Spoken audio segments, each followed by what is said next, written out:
Mr. President, señor presidente, queridos delegados, queridas delegadas, les transmito el saludo fraterno de nuestro presidente Andrés Manuel López Obrador y me honra regresar a esta Asamblea General, en esta que fue mi casa durante muchos años, para dirigirme a ustedes ahora como representante de México. Estamos ante un cambio de época. La hegemonía neoliberal ha demostrado su fracaso palpable al plantear un modelo de desarrollo extractivista que socializa pérdidas, privatiza ganancias, empobrece a la gente y devasta el planeta. Las carreras armamentistas y las guerras regresaron a la geopolítica internacional.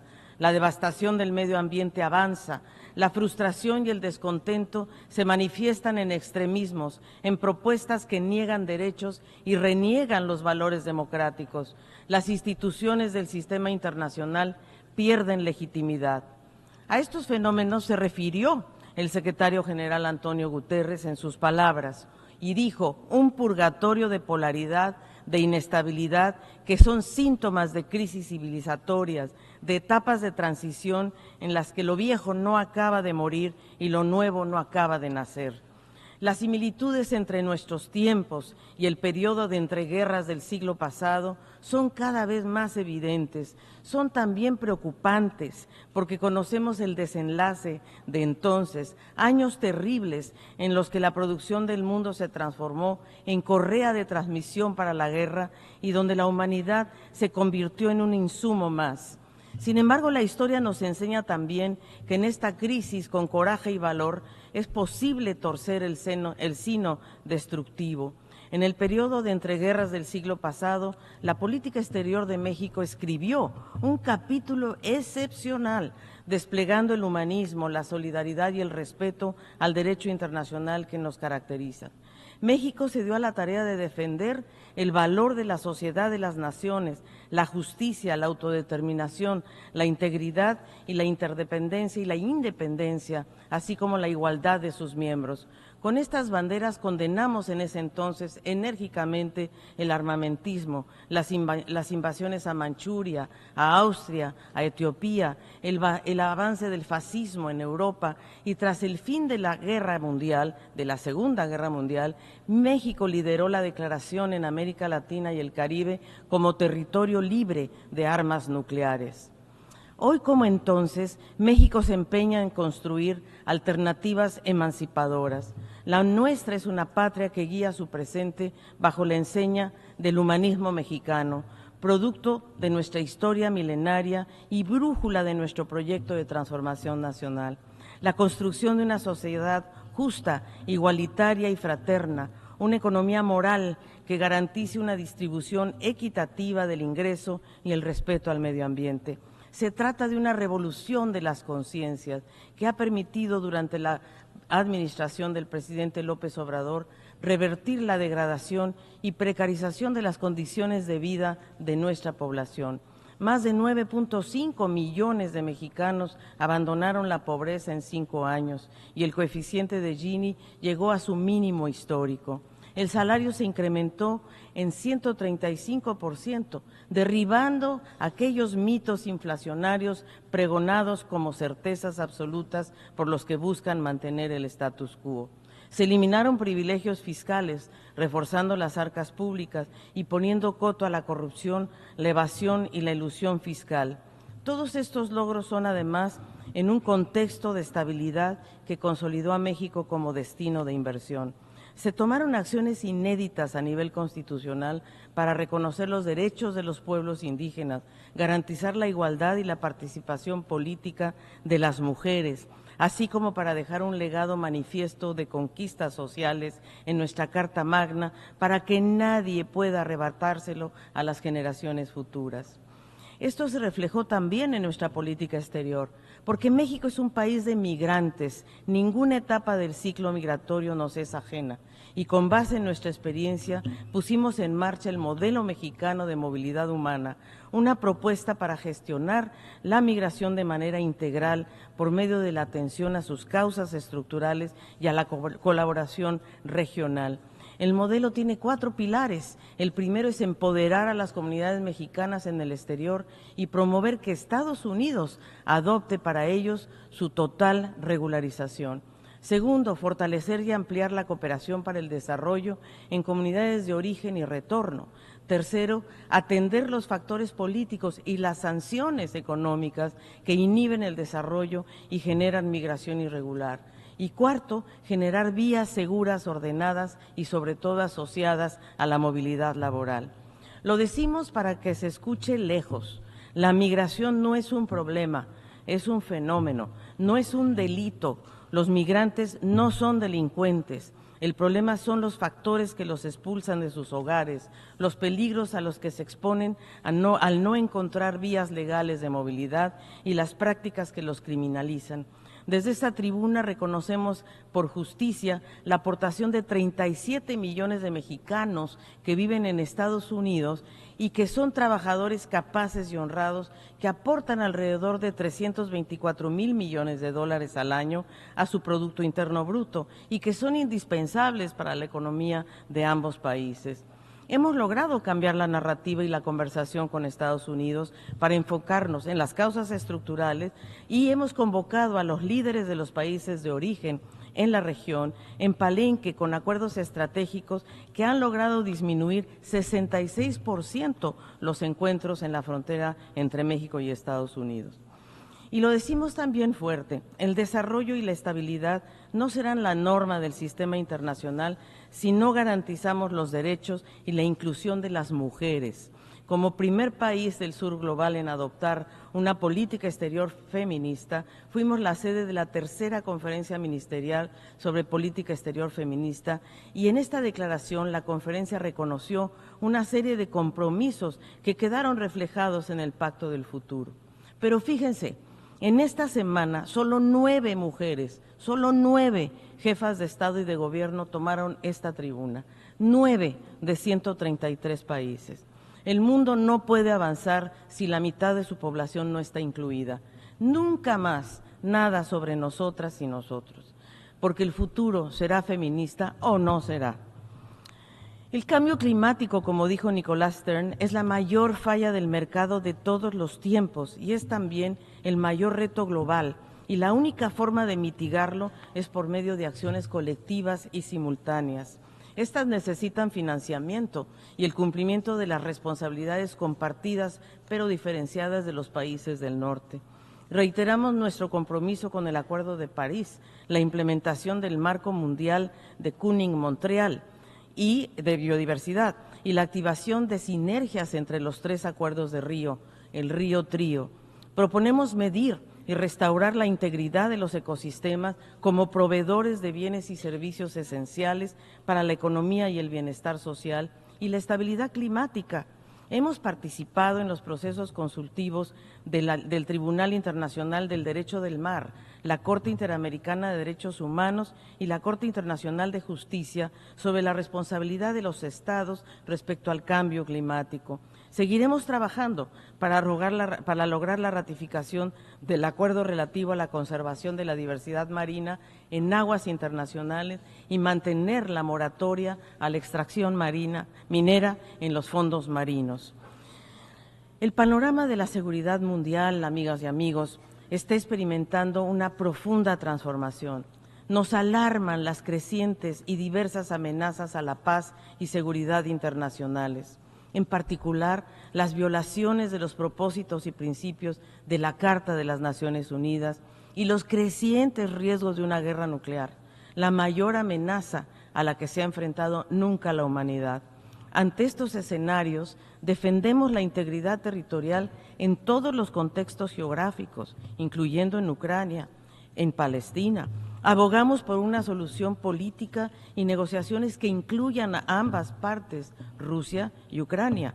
En este sentido, aplaudimos la iniciativa de Brasil y China sobre la conformación de un grupo de paz en Nueva York. La guerra se ha prolongado demasiado y nos afecta a todos. Todos perdemos, menos los mercenarios de la muerte, menos aquellas empresas armamentistas que lucran con el dolor y la pérdida de millones de niñas, niños y familias enteras. Ante esta preocupante realidad, es imperativo que redoblemos esfuerzos para eliminar las armas nucleares, sus efectos devastadores que no pueden ser contenidos en el espacio ni en el tiempo, las hacen contrarias al derecho internacional y a la sobrevivencia de la humanidad. Pero también las armas de fuego son fuente de violencia e inseguridad en todo el mundo. México padece del flujo de más de 500,000 de armas hacia su territorio cada año de manera ilegal. La industria de armas necesita responsabilizarse de su negligencia y México ha acudido a las Cortes con este propósito, convencido de que la industria de las armas es actor clave tanto para la expansión como para la solución de este fenómeno. México sabe muy bien que el flujo ilegal de armas es la otra cara del flujo ilegal de drogas y del crimen organizado, particularmente en la frontera norte de nuestro país. Amigos y amigas, la humanidad se quiebra en Gaza ante la inacción de la comunidad internacional. Más del 70% de las víctimas de esta guerra son niños, niñas y mujeres. Más de 85% de los civiles han tenido que abandonar sus hogares. La mayoría de la población carece de acceso a alimentos, agua y electricidad. Por eso México solicitó intervenir en el caso iniciado por Sudáfrica ante la Corte Internacional de Justicia sobre la aplicación de la Convención Internacional contra el Genocidio. Y junto con Chile remitimos la situación de Palestina a la Corte Penal Internacional y entregamos un escrito de amigos de la Corte para resaltar la jurisdicción del tribunal. Negamos el falso dilema entre la violencia estéril del terrorismo y el castigo desproporcionado de gobiernos arropados por el doble estándar. Para hacer realidad la solución de los dos estados, es fundamental que se acaten las resoluciones de las Naciones Unidas y la opinión de la Corte Internacional de Justicia respecto a las prácticas en territorio palestino ocupado. Las instituciones y reglas que sostienen nuestro sistema internacional son la última línea antes de la barbarie.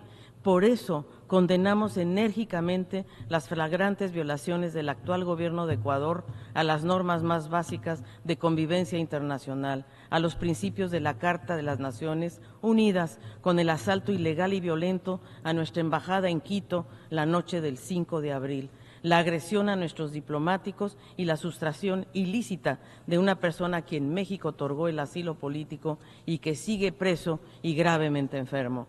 Reiteramos nuestro agradecimiento por la condena generalizada de este acto como comunidad internacional y no podemos olvidarlo ni normalizarlo. Amigas y amigos, sabemos algo. El Consejo de Seguridad de las Naciones Unidas necesita una reforma urgente. México propone la eliminación del veto en su totalidad y en tanto eso no se logre, al menos su limitación en casos de genocidio, crímenes de lesa humanidad y crímenes de guerra. América Latina y el Caribe, nuestra región natural, es una de nuestras prioridades, porque el progreso de cualquiera de nuestros países es el progreso de todos. Y en defensa del diálogo, la estabilidad y la democracia, proponemos la solución pacífica de controversias. Hemos sido garantes en el proceso de paz entre el Gobierno de Colombia y el Ejército de Liberación Nacional. Hospedamos ya 2 ciclos de negociaciones. Auspiciamos también diálogos entre el Gobierno de Venezuela, la Plataforma Unitaria Democrática y Estados Unidos.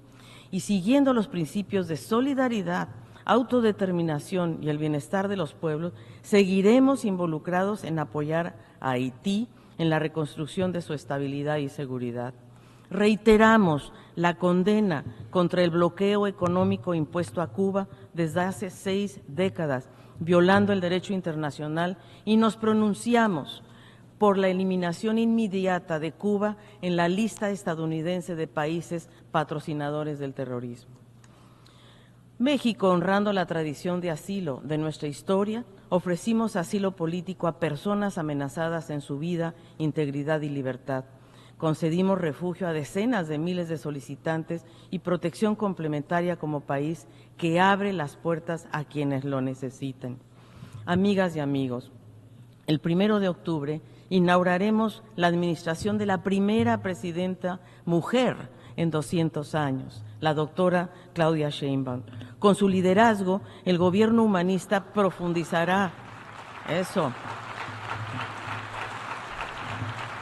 Muchas gracias. La primera mujer. Con su liderazgo, el gobierno humanista profundizará los esfuerzos para combatir pobreza y desigualdad. Pondrá énfasis en el bienestar, en la prosperidad compartida, porque la igualdad de las mujeres llegó ya, la protección del patrimonio natural y el respeto al medio ambiente. Y lo que ella dijo, no llega sola, llegamos todas. Nuestra política exterior seguirá desplegando nuestros valores más altos, apoyándonos en nuestras raíces y en nuestras luchas. Ofrecemos esperanza ante el miedo, solidaridad ante el odio y el regreso del humanismo ante la devastación. El nuestro es un mundo que ofrece un paisaje que desola el alma. Las y los ciudadanos de nuestros pueblos encuentran poco abono en el optimismo. Las pantallas reproducen cada día escenas de brutal crueldad y el reporte aritmético, ya casi mecánico, de los números de la muerte. Muchos son quienes dirigen la mirada a esta casa, a las Naciones Unidas, y esperan legítimamente que entre los salones, la inteligencia y la sensibilidad de los líderes del mundo hagan realidad la promesa de nuestros propósitos y que el diálogo y la diplomacia logren detener el fracaso de la razón. Y con justicia se frustran al contemplar que en vez de fraternidad, en vez de defensa colectiva a la dignidad humana, en vez de la aplicación de normas ecuánimes y de la ley internacional, se imponen intereses geopolíticos, facciosos y vergonzantes, dobles estándares. Y sin el mínimo pudor, subsiste el imperio desnudo de la fuerza, que es la otra forma de decir la concentración obscena del poder en un puñado de los pocos que se benefician del status quo, de los privilegiados, a quien este presente les resulta rentable, el dolor, la miseria y la sangre de tantas externalidades sencillas que no se reflejan en sus hojas de balance. Las naciones del mundo construimos esta casa, las Naciones Unidas, para forjar una ruta distinta y reafirmamos hoy que pese a todas sus insuficiencias, es esta obra civilizatoria la que merece nuestro compromiso y alternativas sensatas. Estos son los cimientos que la familia humana logró fundar tras el abismo de las 2 guerras mundiales, la herramienta que debería conjurar el riesgo de nuestra sobrevivencia ante el fuego de la violencia y el oprobio de la desigualdad. Hoy aparece impotente, incapaz ante el furor de la barbarie, maniatado frente a la evidencia de que su misión se frustra ante cada nuevo parte de víctimas. Necesitamos sembrar semillas de esperanza, cambiar la gobernanza y la arquitectura, porque a casi 8 décadas de distancia, el mundo, sus desafíos y su fisonomía no se reconocen más en un espejo que terco insiste en el reflejo de 1945. Necesitamos recobrar la confianza en el multilateralismo y sus instituciones, en el acuerdo, la cooperación, en la convicción de que pese a nuestra rica diversidad de colores y geografías, somos hermanos y hermanas de una misma comunidad, de un mismo planeta, con un mismo destino. A esto nos convoca el Pacto del Futuro, a renovar ese compromiso entre nosotros para vencer el temor y la desconfianza y recuperar la legitimidad de esta organización de la que somos parte. En ese camino, en la construcción de un mundo justo, encontrarán siempre en México a un compañero leal, a un socio comprometido, a un hermano fraterno. Hay que apropiarnos del hoy para construir el mañana y, como dijo José Emilio Pacheco, a propósito de otra era transformadora, 1968, él dijo: un mundo se deshace, nace un mundo, las tinieblas nos cercan, pero la luz llamea. No hay esperanza, dijo, pero hay vida y todo es nuestro. Y en ese camino quiero traer también las palabras de Eduardo Galeano. ¿Qué tal si empezamos a ejercer el jamás proclamado derecho de soñar? ¿Qué tal si deliramos por un ratito en este milenio, clavando los ojos más allá de la infamia para adivinar otro mundo posible, uno donde la justicia y la libertad, hermanas siamesas condenadas a vivir separadas, vuelvan a juntarse, pegaditas, espalda contra espalda, uno donde seremos compatriotas y contemporáneos de todos los que tengan voluntad de belleza y voluntad de justicia, hayan nacido donde hayan nacido, hayan vivido cuando hayan vivido, sin que importen ni un poquito las fronteras del mapa o del tiempo. Muchas gracias.